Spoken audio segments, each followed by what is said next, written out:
Ladies and gentlemen, seekers of light and secret knowledge wherever you may be, you are listening to Points of Light Radio, the podcast dedicated to taking you past the apron and behind the closed doors of lodges everywhere. And here is your host, Stan Miller. Greetings, brothers and sisters. Shalom, assalamu alaikum, ad nastana. It's a pleasure to be back with you here on Points of Light Radio. And it's always good to have a little fun while we're here. Been a while since I covered a really, shall we say, one of this group or any like it. So here on Points of Light Radio, we will continue our journey by revisiting an organization that you may recall from the May 13th, 2023 segment of Points of Light Radio. In that segment, we fellowshipped with some gentlemen from a little-known fraternal organization called the Rascals, Rogues, and Rapscallions. Like I said, it's been a while, so I'm going to give you some insight. The Rascals, Rogues, and Rapscallions are a interesting men's club founded on February 3rd, 1989. Their first meeting was at Harvey's Chelsea restaurant in New York City. They meet in chapters called Layers. Now, they have chapters, as far as I know, still in Pittsburgh and Doylestown, Pennsylvania. I'm not sure where else, right? I'm going to let them explain. Because it's been a while. Some of them might be defunct. Some of them might have some new ones, right? But here's what I love about this organization. In addition to some of the conversations and discussions they have, a big part of their meetings is cigars. As I always say, I just love it. I absolutely love it, right? Now, I'm going to let my guests explain further. And here to speak about the Rascals, Rogues, and Rapscallions are Michael Moscherosch, Daniel Morrison, and Jeff Sivek. And there may be more, but I'm not sure yet. But they're here to shed light on this great organization. So let's go talk to these gents, shall we? I love these groups. They're a lot of fun. They really are. So, are you still thirsty for knowledge? Are you still searching for the light? Then you just turn your lamp and follow me. Gentlemen, welcome to Points of Light Radio. Good to be here. First of all, you're here to speak about the Rascals, Rogues, and Rapscallions. Why don't you tell me a little bit about yourselves? We got three of you here, so let's hear it. Michael, why don't you start? Sure, I can start. So my name is Michael Moscherosch. I'm retired since about 2 years. Worked for a long time as a scientist for a pharmaceutical company. I am one of the founding members of the Rascals, Rogues, and Rapscallions of the Doylestown Lair. That's Lair number 3. That was founded in 2000. Dan is the other key founder, I would say. I'm currently the treasurer for our lair, and yeah, that's about it about me so far. Okay. Yeah. I'll tell you a little bit about myself. I'm Jeff Sivek. I'm from Pittsburgh. I was a original member of Lair number 1 in the city there. About 30 years later, I moved this way, and Dan found me in the east. So I've been out east of Pittsburgh, out east Pennsylvania for about a year now, and attending the Doylestown meetings here in this lair. I'm also retired. It's a popular activity to engage in, and I'm glad that in retirement I can connect with the Rascals again in the East and spend some time with some interesting folks. So my name is Dan Morrison. I'm a Presbyterian pastor. I've been involved with the Rascals since the early days. Jeff and I met out in Pittsburgh, and I'm currently the director of Lair number 3 in Doylestown. Okay, now it's been a while. So why don't you tell my listeners and viewers about the Rascals, Rogues, and Rapscallions? What are the qualifications to join? What exactly do they do? Michael, why don't you take that one? Sure. Rule number one and key rule is you have to be a man. Okay. So it's a men exclusive club. Yeah, I know this is not necessarily the most fashionable thing right now, but it's a traditional men's club.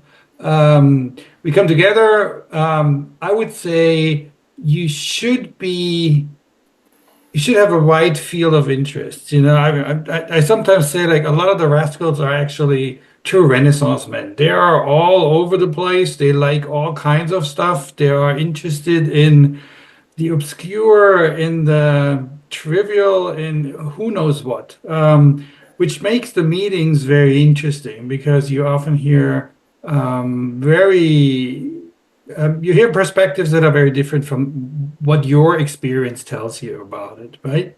So generally speaking, you have to be male, cigar smoker doesn't hurt, and you should be have a wide field of interests. So you said it's all male, is there a female auxiliary? Or anything like No. that? No? We did occasionally we'll have a ball at which women and children would be invited. Mm-hmm. Right, but you got to keep in mind, cigar smoke seems to be a deterrent for for a lot of women and kids, right? Now, it's been, like I said, it's been a while, so let's discuss the ranks. You have postulates, rascals, rogues, and rapscallions. So tell me about these ranks and how one achieves them. How about we begin by talking about kind of the format of the meetings? Okay, yeah, let's do that. Yeah, let's start there. So we have 4 quarterly meetings per year. At 2 of those meetings, one of the Rascals will make a presentation, roughly an hour long, on some topic that has been assigned to him, something ridiculous and obscure outside of his professional field. And we call that a Rascal challenge. The fellow who will be presenting at the next quarterly meeting was given 3 telegrams to a small town in Oklahoma from 1934 and told to bring back the story behind the telegrams. So that'll be his challenge. And then he'll come to the meeting and make a presentation. We have dinner, drinks, we sing a couple of songs, we smoke cigars. So that's a normal quarterly meeting.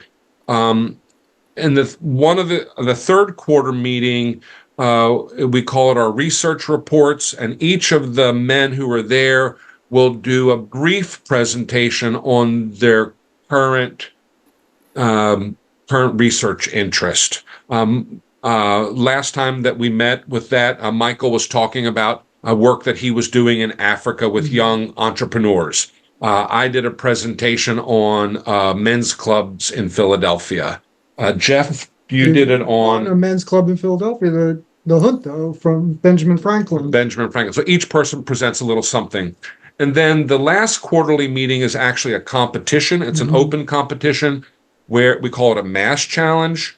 Some challenge is presented. Everybody responds to that challenge in whatever way they want, and the best man wins. And so this past year's mass challenge was to receive correspondence from the person most highly placed in the great chain of being.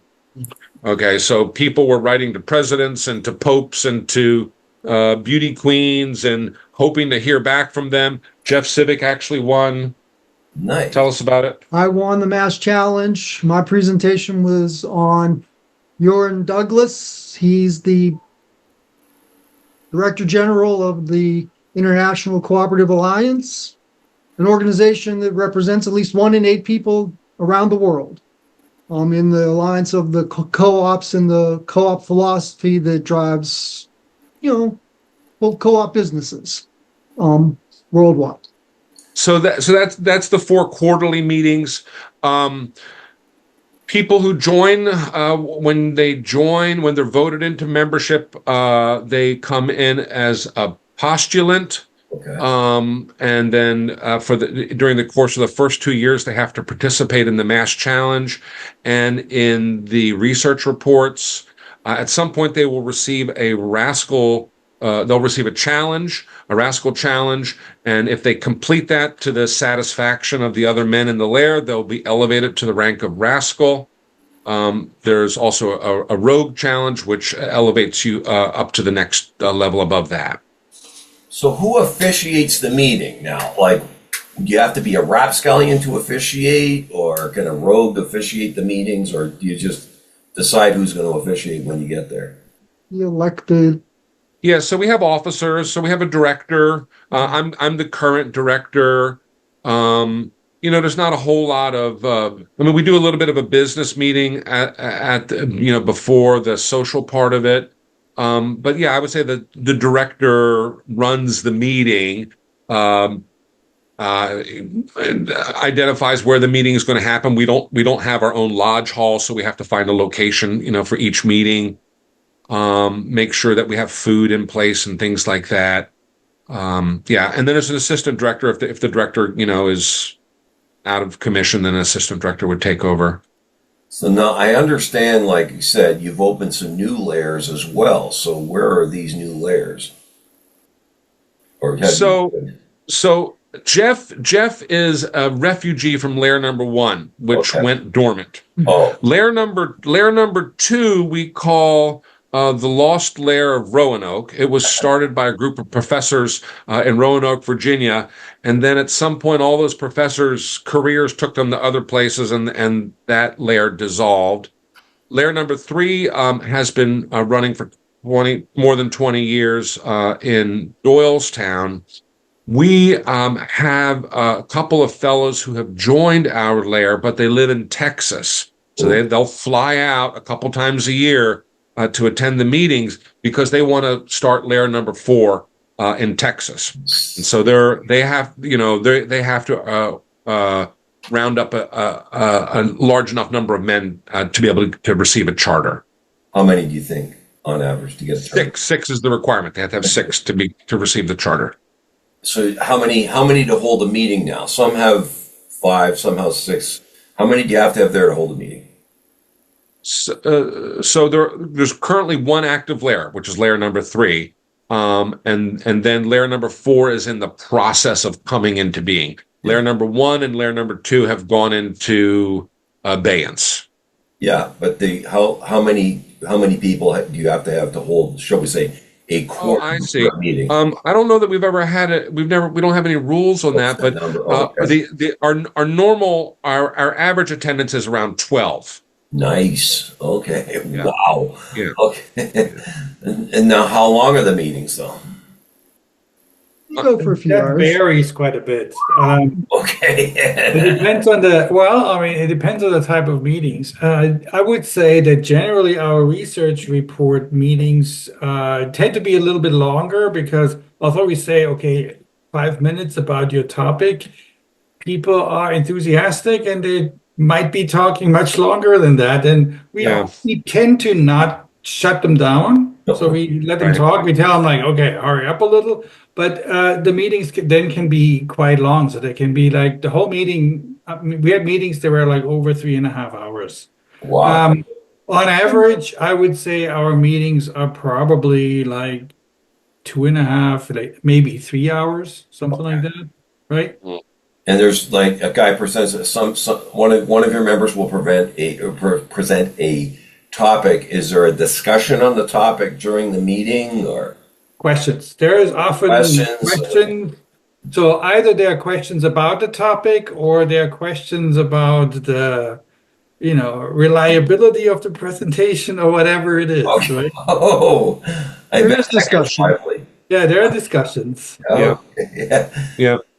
And you're saying that cigars are still a large part of your meetings. So I need to hear this again.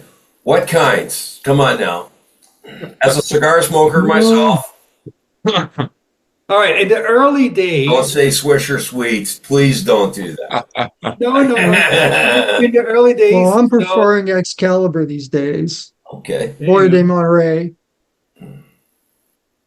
Yeah, in the Yeah, we each early have our days, own favorite. Yeah, we we had a brand that we were smoking a lot that was Flor de Gonzales, which were torpedoes. They were very well liked, and then you couldn't get them anymore. Oh, And for a short period of time, we actually were able to get our hands on cigars from the Canary Islands because one of our songs, The Last Cigar, is about the Canary Islands. And we were actually able to get a box of cigars from the Canary Islands. I wouldn't say they were the best that I ever had, but they were definitely worth having. So, Stan, you have to understand one of the officers. So, here are the officers. We've got a director, we have assistant director, we have a secretary, we have a treasurer, and we have a keeper of the humidor. And so, it's the job of the keeper of the humidor to always have interesting cigars available. And so, Michael one year was the keeper of the humidor. He went through extraordinary efforts, some probably not legal, to get these cigars out of Europe from the Canary Islands. The other thing I should say, he mentioned this song. The formal part of the meeting always begins with a song, which is called The Interesting Thing. And then at the end of the evening, we always sing My Last Cigar. So there's kind of a musical bookends on the evening as well. And My Last Cigar is about smoking off of the Blue Canary Isles. can you get Cubans down there? Cuban cigars yet? No, not in the United States. Okay, we can get them up here. Yeah. We can get them. Yeah. They're big. they've normalized relations, but not that much. Well, let's put it this way. I mean, you can probably get Cuban cigars, but the thing with a good Cuban cigar, I mean, I had really good Cuban cigars in Europe, right? Or in Canada, right? Because they're stored properly, right? Whereas if you get a Cuban cigar here, it says it's Cuban. I mean, you don't know how that thing was stored. You get like some kind of stogie that, might not be so much fun to smoke. And then you get these guys who come back from Cuba saying, I got these cigars. Where'd you get them? Right. On the beach. Well, okay, there's a reason they're all dried out then. Okay. Right. Really, you know what I mean? You got to go to a proper cigar tobacconist, shall we say, who has a proper humidor. I hear you guys. It's like, wow. It's very true. Now, what do you gentlemen feel that the Rascals, Rogues, and Rapscallions has done for you? Well, I think that word that you heard quite regularly is interesting. And my particular interest that drew me to the the Rascals, Rogues, and Rapscallions was just being interested in people. And once you get to know some people, you get to know their interests. Okay. But one of the things you really find out in the Rascals is that the interests of the individual is not what the meeting is about or the group is about. It's about helping you expand your interests. Yeah. And so in this modern world, we have very much of an information or attention push where being involved in the Rascals helps you organize your attention and take control of it to focus or choose to explore other areas, more of a discovery practice than our current push culture that we have these days. Michael, what's your take on it? You've been with it a long time. Well, I think one interesting aspect of the Rascals is that you have to also, I also look at it as a resource, right? So through the Rascals, I know somebody who does glass blowing. So if I have questions about glass blowing, if I need a piece of glass blown or whatever, I know who to go to, right? I became a beekeeper through another rascal who made a presentation about beekeeping, and I thought, like, well, I can do that too. And he was kind of my mentor, and I started that. We had rascals that were blacksmiths. We had rascals there were mechanics. We had, a very broad spectrum of backgrounds, right? Writers, poets, musicians, you name it, right? we have a slight overload on clergymen, but Dan's laughing. Easy with That's my that. standard thing, right? We keep But recruiting pastors. It makes Michael crazy. it drives me nuts. But no, it's okay. But it actually, the fact that you have this broad range of people and a broad range of interests will lead to very interesting conversations, and you really learn something. Sometimes it's like, well, that guy is full of shit, but that's okay. That's okay, right? We all respect each other. We all respect our enthusiasm for the interesting thing, which is kind of the motto of what we're doing. And yeah. And that's the word that goes over and over and over again whenever you talk about the Rascals is interest or interesting. Yeah. Exactly. Whenever you want to have a conversation about Rascals, that's what you'll hear the word used all the time. I often think of the group as a kind of tongue-in-cheek learned society. It's our version of the Royal Society, and we're studying things that we don't know anything about, but because somebody told us to go study it, we learned something that we would not have thought we would have never encountered it otherwise. And so it's often a voyage of discovery, and amusement. And it's fun along the way. Mm-hmm. So there is a certain kind of man who gets the group, and then others look at the group and think, what are you guys doing? And why are you guys doing this? Doesn't make any sense at all. Yeah. And what are your goals, shall we say, for the Rascals, Rogues, and Rapscallions going forward here? What do you suppose your goals? Make the world a more interesting place. Make it more. So, right. I mean, we're just trying to have fun. Like, yeah, we're having fun. So and staying curious. I think one of the things that distinguishes us from a lot of other organizations, we're not a civic group who's trying to make the town more beautiful. We're not trying to alleviate the suffering of orphans.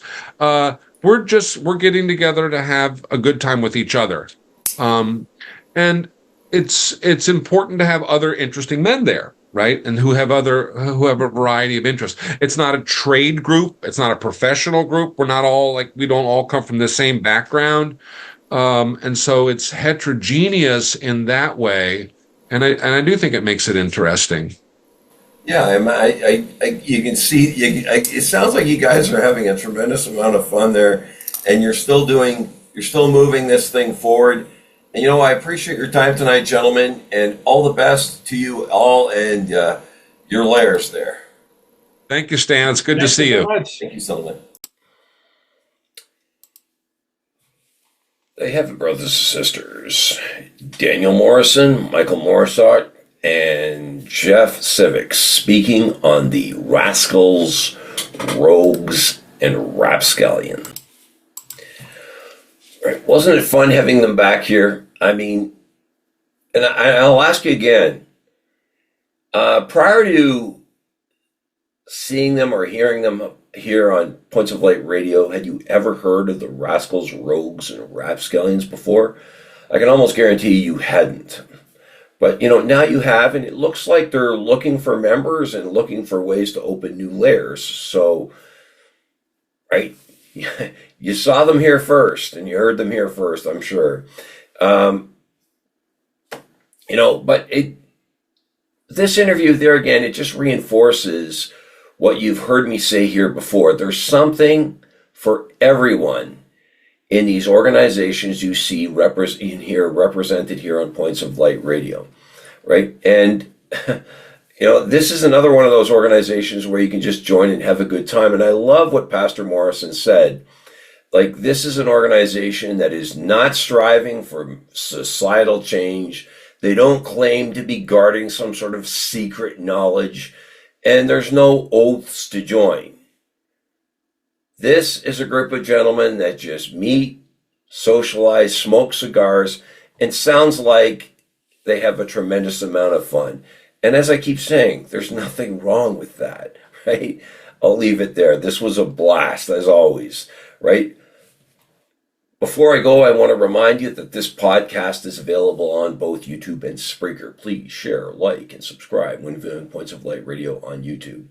I also welcome your comments and input. You can see the link to the Rascals, Rogues, and Rapscallions link here in the details section of this podcast. You can also see a link to my PayPal, where you can go there and make a voluntary donation to this podcast, and we will use that donation to move the podcast forward. You can follow Points of Light Radio on my Facebook page at facebook.com/Points of Light Radio.